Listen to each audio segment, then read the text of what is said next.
Growing up, I remember my dad and my grandma always making me cinnamon toast on the weekends, and it grew to be one of my favorite things to eat when I was younger.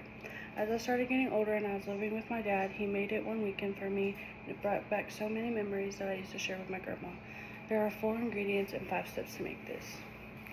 First, you preheat your oven to 350, which I've already done to get it going, and you're going to get your butter, and you're going to just spread it all over your bread. All over like that. There are no we've never used measurements for making this, but we get our sugar and we just sprinkle it over the bread to your liking. And the same with cinnamon. Just sprinkle it all over to your liking.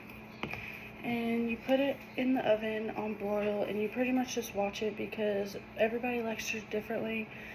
My sisters like theirs harder and I like mine soft, so I just literally just stand there and wait until I think it looks like how I want it to. And I will show you all when it's done. Here's my cinnamon toast. I just got it out the oven. I let it broil for about 4 minutes.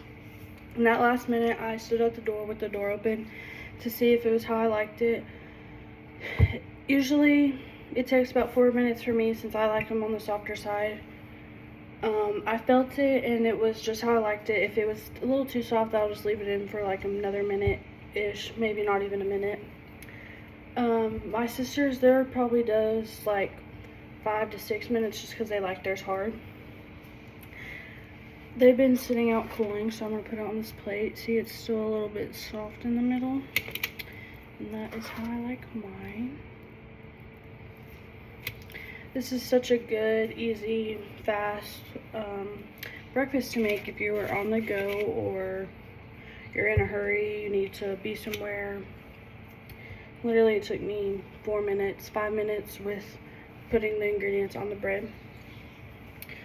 I hope that I can teach my kids one day how to make this and them just grow up how I did and loving to eat this because it just reminds them of me how it does of my grandma. It was my favorite thing to do was bake with my grandma, and this was literally my favorite thing. And I hope that it's the same for my kids, and whenever they grow up, when they make it, they remember making it with me. And then when they have kids, that they make it and they show their kids, and it just reminds them down the line how it has with me and my family.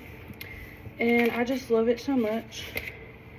It's like really easy, well, that was not a good tear, but it's just really easy to pull apart, and it's not really messy if you have a paper plate. It's so good, and I think y'all should try to make it.